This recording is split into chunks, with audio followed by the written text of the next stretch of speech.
Hi, ladies, and welcome to another episode with Emotional and Mental Health Global Summit. I'm Hani Feldbaum, and today I am so excited and honored to have with us Bella Baruch. Hi, Bella. Hi. It's so beautiful to have Bella with us, ladies, and Bella does something really, really fascinating. I am excited for this interview. I'm going to introduce her officially, and then we'll give it over to Bella for all of you to hear. Okay, so Bella Baruch specializes in theta healing, a transformative modality that uncovers and releases conscious and subconscious limiting beliefs, fears, and blockages. This process facilitates deep healing and empowers you to create meaningful, lasting change in your life. To further enhance your transformation, Bella has developed a unique approach that integrates multiple healing modalities. This blend of modalities is woven into an intuitive coaching practice designed to support your personal growth and empowerment journey. With a wealth of experience, she's here to guide you towards uncovering your true potential and inner strength, embracing your authentic self, and living a life of clarity, balance, and purpose. Together, we can create a space where healing and empowerment flourish. Bella looks forward to walking alongside you on your journey. That is so powerful, Bella, and I can't wait for you to explain what theta healing is. Now, before that, our first question to you would be, where'd you get to that? What got you into doing this? How did you get here? How did you get into this journey of helping women with these modalities? Okay, so thanks for having me. It's an honor for me because I'm really passionate about what I do. So the way I got into this is, like many, years ago, I came to a place of where what I wanted was not matching with what I was receiving. So I was divorced for 12 years. I was trying to date, and the people I was attracting was not what I wanted for myself. So it made me start wondering, like, what is going on? And I booked myself into trauma therapy. And I started healing, and I started, all the trauma work, the different modalities. And as I was going to healers, and I started exploring a little bit more, and I ended up, someone said to me, go to this group, go take this training. This is good for you. And that's how I started taking the theta healing trainings. That's how I ended up in that. Wow. So before I even ask you what theta healing is, can you tell us a little bit more of so your life didn't match up with what you wanted, and then what happened after? So you started doing the healing, you trained, and if you want to share, what's going on now, if I'm allowed to ask. Like Sure. what changed? How did it help? Like it's very Okay. nice to heal, but you were kind of looking for the external life to kind of fall into place for you, right? Correct. So now, after Baruch Hashem, I've done my journey. I got remarried. I'm in business on my own. Like, whatever I had gone to therapy for came full circle, because what I had discovered was that even if psychologically I had read all these books and understood all the concepts, I was completely disassociated. Baruch Hashem, my body served me well, and completely disassociated from all the traumas that I had experienced. So it was a protection for me, which I'm very grateful for, because sometimes the subconscious is not ready to release into the conscious what the body and what consciously the body is not ready for. So it blocks out certain experiences. And so I had to create safety inside of my body until I was able to come to a place where the subconscious was able to reveal to me the different traumas that I had been through. Wow. Wow. And that came to you through those sessions? So that came to me through doing a lot of trauma work, which was like the somatic, IFS. It was a combination of different modalities that I had done. And so I actually saw in breath work. Breath work is what opened up the trauma for me. It's what came there. But before I could get to there, I had to create internal safety, which was my inner child. Everyone speaks about the inner child. My inner child was so far away from where my adult self was that there was no safety within. So once that safety was created, I was able to go to breath work and have the traumas come up from my subconscious memory. Along my journey, I found, to me, this journey was, however painful it was, I found it to be a big bracha because, and I'm grateful for the journey. It taught me so much about, I was very unaware of a lot of things that were going on and how Hashem created the human body and how it's there to tell us what's going on. Every physical ailment that we feel in our body it has a spiritual counterpart. So a toothache, an earache, and Rabbi Nachman talks about this a lot also he has some sperm on this. I mean, there's a lot of sperm all over about this, but a physical ailment is supposed to be a pointer of, hey, this needs spiritual healing. And what I mean by spiritual healing is the body, because the body is our intuition. Mhm. Really, Wow, if the yeah. body is aligned, we should be able to follow our bodies. Our bodies should be guiding us to what's okay for us and not okay. We should be feeling in our body when it's centered. Oh, I feel anxiety. Okay, that's making me nervous. Maybe that's not such a good idea. Why am I feeling that? What's going on? Right? If I feel a little bit of anger, 1 second, is that person crossing my boundary? Should I not be headed in that direction? Do I need to put a boundary with that person? So our body is our intuition. When I discovered all of this, as I was discovering it, it taught me what I need to know about the body. And it also showed me what a beautiful, I mean, Hashem created us with it's a beautiful piece of art that's supposed to be guiding us to what we need to be doing. Yes, many times when we get into this kind of adult age, when we feel that anger or anxiety, and I'm curious what you would say about it, it's not our natural feedback mechanism because it's already an overreaction, all the stuff, trapped energies from our past. So then we can't just listening to it, oh, so maybe this person's crossing boundary is like would have been the ideal way of like what the an anger signal was meant to be doing. But I know for myself that now, having been on my healing journey for plenty of years, 95% of the things that used to cause me anxiety and anger are not there anymore. So then what happened? It's not because it wasn't like a natural feeling of anger or anxiety, whatever feeling is there. It was an accumulation of your past, of your inner child, right? So in because what happens is when these just regular feelings, when we're in a centered body, it feels different. It feels like it comes like a cloud and it's like, oh, I'm feeling this, but it doesn't kind of make you tight into the fight flight mode if it's just a natural feeling. So the clue when we're feeling this tightness and we're a fight or flight is that it's not just an emotion coming up now, because you know what, this person said something. Because guess what? The same thing a person could tell me today doesn't bring up this feeling, and it did 5 years ago, because the history of what contributed to me feeling that way is kind of gone from the body, right? Making sense? Can you relate? So then I'm thinking, like, how can people understand? I like to explain that. I wonder what you would say, Bella, is like, um, when we see a dog running loose on the street, so we're feeling a certain feeling. I'm like, 1 second, this might be dangerous. Like, and we feel feelings, and maybe we need to take action. Maybe my kids are outdoors and I need to call them in, and we kind of get the message of the feeling. But if we had some type of trauma next to a dog, that would be a total different reaction. And like this, we can gauge and we can see it's just a normal, natural response from my emotions to what I need to do now. Set a boundary, close my front door so the dog doesn't come in, and it's very centered and clear. But when we're feeling that tightness and our like the overreaction and the hysteria and the fight flight mode, that tells us that there's something there that needs to be cleared. What would you say, like, next to this? Okay.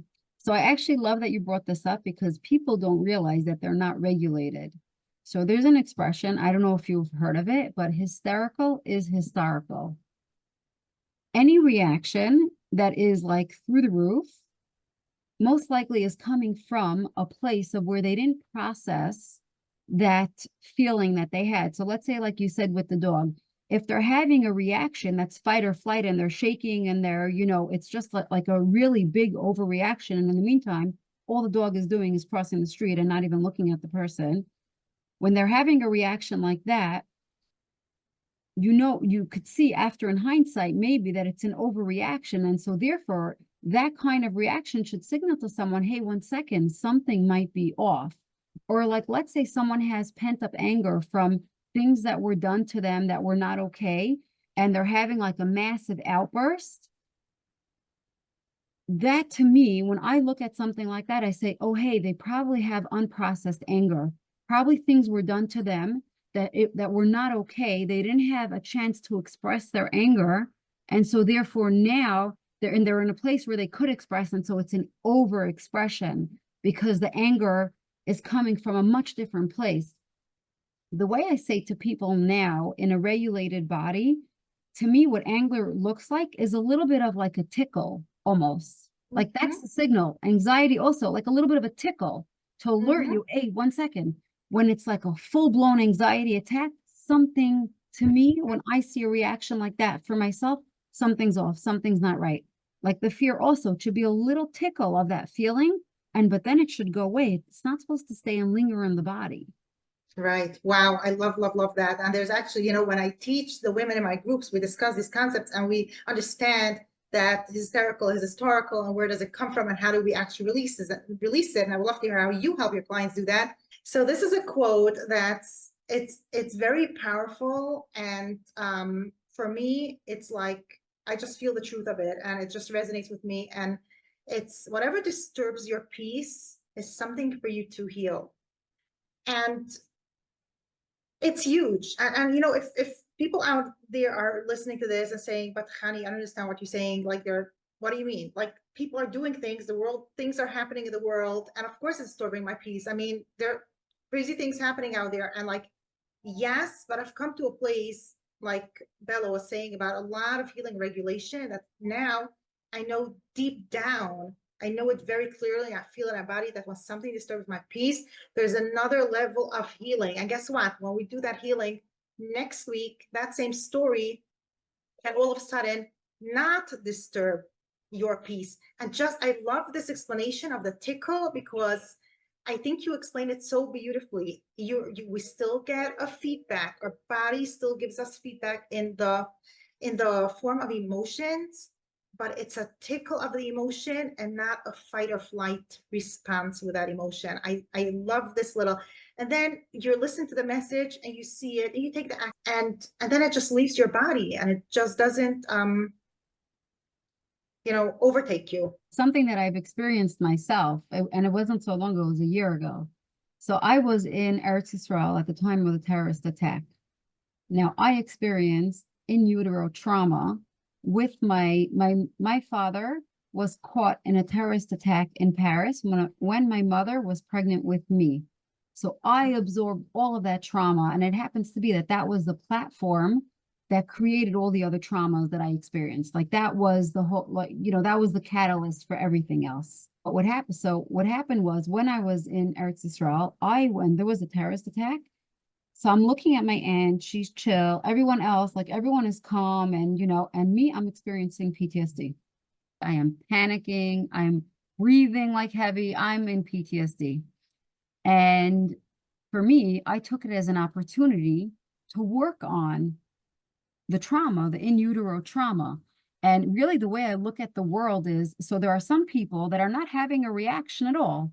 And then there was me that I'm having a full-blown reaction, right? So there's also anything that's a trigger to someone. Usually if someone is self-aware and they're on their healing journey and they want to heal, they'll look at it at that trigger as an opportunity and say, oh, hey, that's triggering that in me. There must be something that I still need to work on.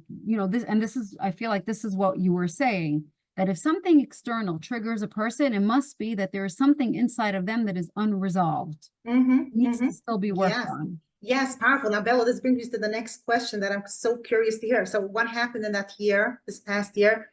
How did you, we want to come to the theta healing. How does it Right. work? What does it do? Did you use this modality to help yourself with this PTSD?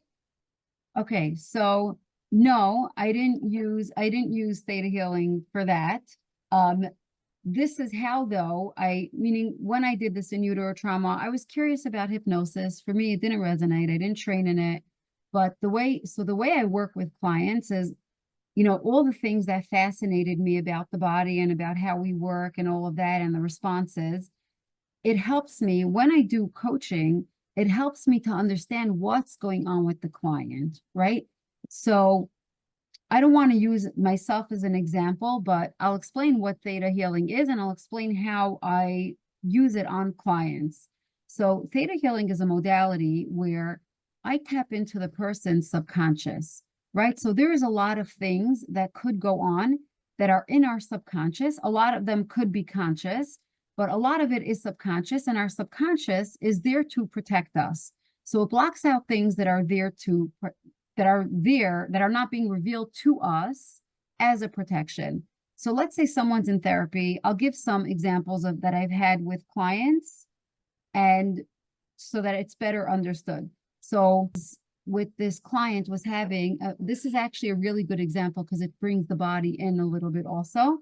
A client was having a lot of anxiety every Friday afternoon for years. I mean, an adult, he had kids. I tapped into his subconscious, and it turns out that the way his subconscious was programmed was in his chaotic household. Anytime he came home, I mean, when he was growing up in his childhood, as he was growing up, however much chaos was going on, when he came home from school every day, he had supper on his table. So to him, that meant love. That still meant for him that he was loved. So his subconscious program that as long as there's food on the table, he is loved. So I tapped into his subconscious. And what was happening was every Friday afternoon when he would come home and there was no food ready for Shabbos, he'd freak out because that to him it meant that he was abandoning his children and that he wasn't loved. So once I took out this belief, again, with Hashem's guidance, once I was able to correct this belief in his subconscious, he stopped having anxiety Friday afternoon. Wow, The wow, issue wow, was resolved. wow, Baruch Bella, Hashem. I'm blown away. Baruch Fascinating. Hashem. So can you like how would you explain it to us? Or would you be able to demonstrate how this works so we get a little bit like a small taste? Sure, I'd be happy to. So I'll do as if I'm doing a mock session with you, but I can't demonstrate how I'm going into the subconscious because that I can't, that's an internal thing. But I could definitely guide through a session and to show what it would look like. Okay, so can I pack out my stuff? Sure. Tell me what you want to work on. Pick a topic. I want to work on some food cravings. And I know that some people have this idea that and I tried a few different modalities but I didn't get to the whole bottom of it. Some people have this idea that you have emotional eating and people eat emotionally, all of that. And for me, I don't emotional eat out of distress. Baruch Hashem, I I have a lot of joy, and sometimes there's a lot to do, like kind of right now with a lot of things in my life. But it's not when I go for the food. It's more for me. Food equals pleasure, and I have some stories that I know, like kind of made that belief. So kind of I know that it exists, but I didn't know yet how to like kind of release it. So I slept Okay. by my grandmother for years because she was alone and I was a granddaughter and I used to sleep by her for 10 years. So I'm age 10 until right before I got married, I slept by her. And she would put a piece of chocolate every day on my pillow every night before going to sleep. So yes, it meant a tremendous amount of love and care for me when she did that for me. So I know kind of where it's coming from. I also had, like my grandmother, she would like take joy when I finished my plate or things like that. And she would like comment on like, so I know it, but like I don't know yet how to kind of like let go of the story. So food is just what it is. Does that make sense? Yes, I hear you. When you said your grandmother would comment, because me, I'm going to go back and ask you, like, when you think this started. When your grandmother would comment, what would she say? She wouldn't so much, she would like comment if you didn't finish your plate. So she would come to eat for us by Shabbos because she was alone. She would go to all of her kids for Shabbos, and whenever she would come to us, let's say I was 6, 7, or 8, she would kind of look at my plate, and I would see like her eyeing me that I finished my plate. And if I would finish my plate, she would just smile and beam. She wouldn't even say anything. So when do you think this, when do you, when did the food cravings, when do you remember it starting? At what point? The food cravings, when it happened, I think it was all the time ever since I remember, because I didn't even, but I just didn't know it's called food cravings. I thought everyone enjoys eating NASH, and most people do, so it's not like different than what most people experience. But because I understand now a little bit more than I used to, I recognize it as food, as like, as in like as food cravings, because like I really really enjoy cherries, and I really really enjoy broccoli, but I don't crave them. I don't feel like I must go. I like, but when it comes to a good cake and chocolate, I do feel like, so it's not just the neutral enjoyment of the food. There's some type of pull there that I want to let go, and then with a conscious decision, I'm like, sure, I would love to take a piece of cake now. Like that's different when it comes to like healthy, yummy food that I enjoy. There's a little bit, I feel the energetic difference. Okay.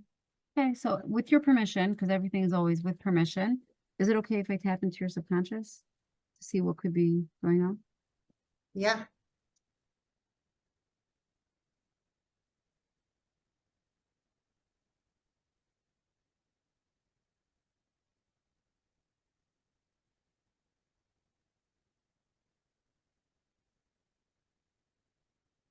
Mhm. Need for approval?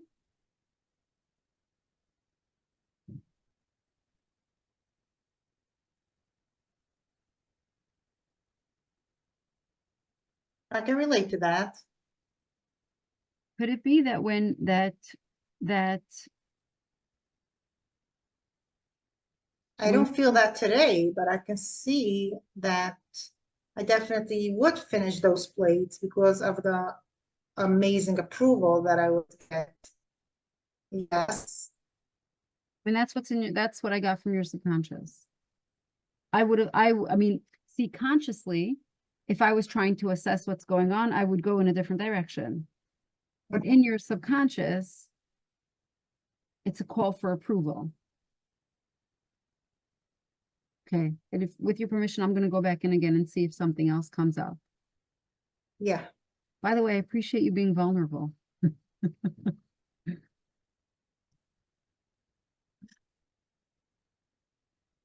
It's kind of, fun to be so like, okay, let's see where this is going to take me.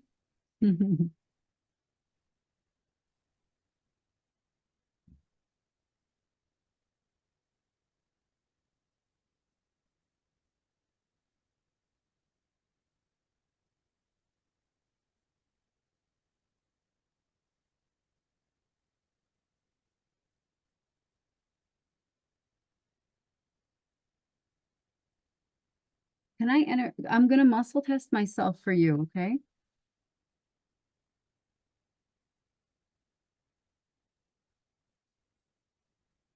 So I'm getting like strong things. I just want to.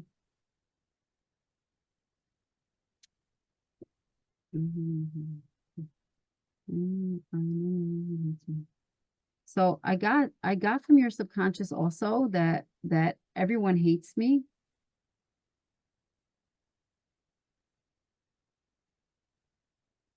Okay.